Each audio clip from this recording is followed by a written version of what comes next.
ఇటీవల కాలంలో ఇండియాపై America president తీవ్ర ఆగ్రహంతో రగిలిపోతున్నాడు. రష్యా నుంచి డిస్కౌంట్కు ముడి చమురు దిగుమతి చేసుకుని శుద్ధి చేసిన ముడి చమురును పెట్రోల్, డీజిల్, జెట్ ఇంధనంగా మార్చి యూరోప్తో పాటు ఇతర దేశాలకు విక్రయించి లాభాలను గడిస్తోందని ఆరోపిస్తున్నాడు ట్రంప్. ఇండియాపై అక్కస్తో ఇండియన్ ఎకానమీ డెడ్ అంటూ శాపనార్థాలు పెట్టాడు. మరి నిజంగా ట్రంప్ చెబుతున్నట్లు భారత ఆర్థిక వ్యవస్థ కుదేలైందా? ఈ కథనంలో చూద్దాం.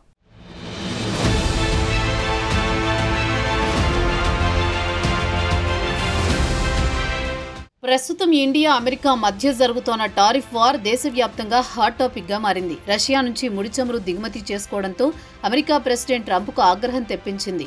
ఇండియా, రష్యాలు కలిసి గంగలో దూకండి అన్నట్లు కోపంతో కామెంట్లు పెట్టాడు. దీంతో పాటు ఇండియా, రష్యా ఆర్థిక వ్యవస్థలు చచ్చిపోయిన ఆర్థిక వ్యవస్థలంటూ శాపనార్థాలు పెట్టాడు. మరి ఇండియా ఆర్థిక వ్యవస్థ విషయానికే వస్తే ప్రపంచంలోని అత్యంత శరవేగంగా దూసుకుపోతున్న ఆర్థిక వ్యవస్థ. ట్రంప్ మాత్రం ఇండియన్ ఎకానమీ ఈజ్ డెడ్ అంటూ ఆగ్రహంతో శాపనార్థాలు పెడుతున్నాడు. ప్రపంచంలోని ఇతర దేశాలతో పోల్చుకుంటే ఇండియా ఆర్థిక వ్యవస్థ శరవేగంగా దూసుకుపోతోంది. జూలై 30న ట్రంప్ ఇండియా దిగుమతులపై 25% టారిఫ్ విధించాడు. దీంతో పాటు రష్యా నుంచి చమురు, ఆయుధాలు కొనుగోలు చేసినందుకు మరో 25% టారిఫ్ బుధవారం నాడు బాధేశాడు. దీనిపై భారత ప్రభుత్వం అమెరికాకు తన అసంతృప్తి వ్యక్తం చేసింది. ఇది అన్యాయం, దారుణమంటూ తమ నిరసనను తెలియజేసింది.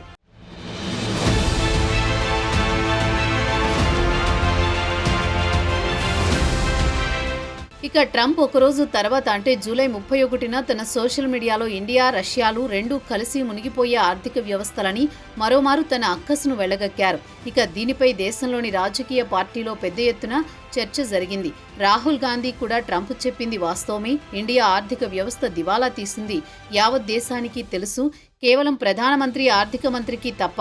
అమెరికా ప్రెసిడెంట్ మంచి పని చేశాడు, అందరికీ కళ్లు తెరిపించినందుకు ఆయనను అభినందించాల్సిందేనని అన్నాడు. యావత్ ప్రపంచానికి తెలుసు ఇండియా ఆర్థిక వ్యవస్థ చనిపోయిందని, ఇండియన్ ఎకానమీని చంపింది బీజేపీయే అంటూ రాహుల్ బీజేపీపై తన అక్కసును వెళ్లగక్కాడు. దీనికి కేంద్ర వాణిజ్య పరిశ్రమల మంత్రి పీయూష్ గోయల్ కూడా గట్టి కౌంటర్ ఇచ్చారు. ఇండియా శరవేగంగా దూసుకుపోతున్న ఆర్థిక వ్యవస్థ దశాబ్ద కాలంలో టాప్ 5 కంట్రీస్లో స్థానం దక్కించుకుంది. వివరణ ఇచ్చుకున్నారు. ప్రపంచంలోనే 11వ ఆర్థిక వ్యవస్థ నుంచి ప్రస్తుతం టాప్ 5 ఎకానమీగా స్థిరపడ్డామన్నారు. ఇక రాబోయే కొన్ని సంవత్సరాల్లో ప్రపంచంలోని అతిపెద్ద ఆర్థిక వ్యవస్థలో 3వ స్థానానికి చేరుకోబోతున్నామన్నారు పీయూష్ గోయల్. ఇంటర్నేషనల్ ఇన్స్టిట్యూట్స్ ఎకనమిస్టులు కూడా ఇండియా ఆర్థిక వ్యవస్థ వెలుగులు జిలుగులు చిమ్ముతోందని ప్రశంసించారు.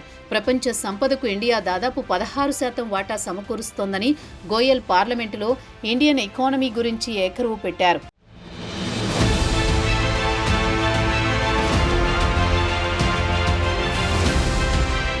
గత దశాబ్ద కాలంగా ప్రభుత్వం వినూత్నమైన చర్యలు తీసుకుంది. ఇండియాను తయారీ రంగానికి హబ్గా తీర్చిదిద్దింది.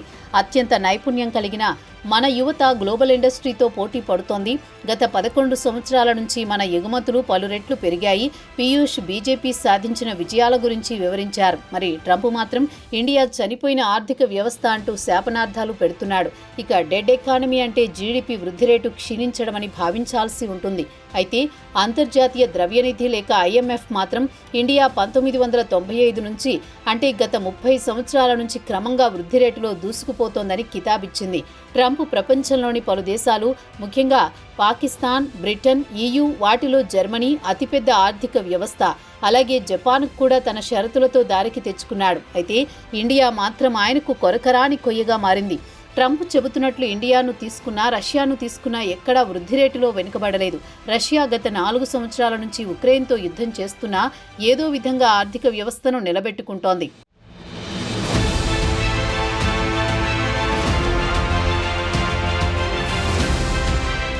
ఇక ట్రంప్ చైనా, ఇండియా, రష్యాపై తరచూ తన అక్కసు వెళ్లగక్కుతూ ఉంటాడు. అయితే ఈ దేశాల జీడీపీ వృద్ధి రేటు మాత్రం క్రమంగా పుంజుకుంటూ పోతోంది. ఇక అమెరికాను తీసుకుంటే 1995తో పోల్చుకుంటే దాని ఆర్థిక వ్యవస్థ 4 రెట్లు పెరిగింది. అదే బ్రిటన్ను తీసుకుంటే వారి ఆర్థిక వ్యవస్థ 3 రెట్లు పెరిగితే జర్మనీ మాత్రం 2 రెట్లు పెరగడానికి నానా ఇబ్బందులు పడుతోంది. ఇక జపాన్ను తీసుకుంటే ఈ ఏడాది అంటే 2025లో 1995తో పోల్చుకుంటే బాగా వెనుకబడిపోయింది. దీనికి కారణం కూడా లేకపోలేదు. జపాన్లో వయసు పైబడిన వారి సంఖ్య పెరిగిపోయింది. దేశంలో యువత లేదు. అందుకే విదేశాల నుంచి కార్మికులను పిలిపించుకుని పనులు చేయించుకుంటూ ఆర్థిక వ్యవస్థను బలోపేతం చేసుకోవడానికి ప్రయత్నిస్తోంది. ఇక జపాన్ విషయానికొస్తే దేశంలో ముసలివారి జనాభా విపరీతంగా పెరిగిపోతుంటే దానికి తగ్గట్లు జనాభా పెరగడం లేదు.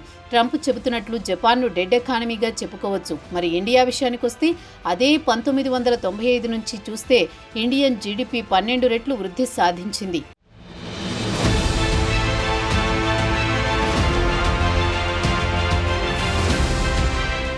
అమెరికా ఆర్థిక వ్యవస్థతో పోల్చుకుంటే చైనా, ఇండియా, రష్యాల ఆర్థిక వ్యవస్థలు చాలా చిన్నవి. ఇక 1995లో అమెరికా ఆర్థిక వ్యవస్థతో పోల్చుకుంటే ఇండియా ఆర్థిక వ్యవస్థ కేవలం 5% కంటే తక్కువగా ఉండేది.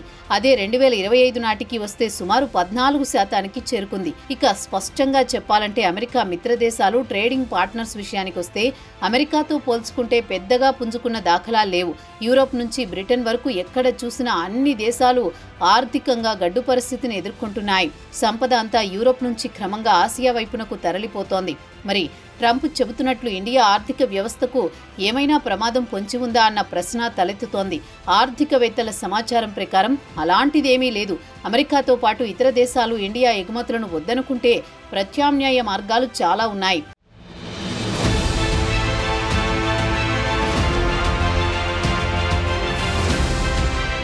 ఇక ఇండియన్ జీడీపీ 1995 నుంచి క్రమంగా పుంజుకుంటూ వస్తోంది. సరాసరి 8 నుంచి 9% వృద్ధి రేటు సాధించింది. అయితే 2011-12 ఆర్థిక సంవత్సరం నుంచి కాస్త మందగించింది. ప్రపంచవ్యాప్తంగా 2008-9లో ఆర్థిక మాంద్యం ఏర్పడిన సమయంలో కూడా ఇండియా వృద్ధి రేటు ఎక్కడా తగ్గలేదు. అయితే 2014 నుంచి జీడీపీ వృద్ధి రేటు మాత్రం యావరేజ్గా 6%కి నమోదైంది. అయితే చైనాతో పోల్చుకుంటే ఆ స్థాయిలో ఇండియా వృద్ధి రేటు లేదని చెప్పుకోవాల్సిందే. 2014లో ఇండియా జీడీపీ $2.1 ట్రిలియన్, 11 సంవత్సరాల తర్వాత అంటే 2025-26 ఆర్థిక సంవత్సరం చివరి నాటికి ఇండియన్ జీడీపీ $4.1 ట్రిలియన్ చేరుతుందని IMF అంచనా వేసింది. ఒక ఇండియాకు వ్యతిరేకంగా చైనా ఆర్థిక వ్యవస్థను చూస్తే 2004 నుంచి 2008 వరకు దాని జీడీపీ $1.9 ట్రిలియన్ నుంచి $4.6 ట్రిలియన్ చేరుకుంది. ఇక ట్రంప్ చెబుతున్నట్టు ట్రేడ్ విషయానికి వస్తే గ్లోబల్ ఎక్స్పోర్ట్స్లో ఇండియా వాటా కేవలం 1.8% అయితే మొత్తం గ్లోబల్ ఎక్స్పోర్ట్ సర్వీసెస్ను కలుపుకుంటే ఇండియా వాటా 4.5% మాత్రమే.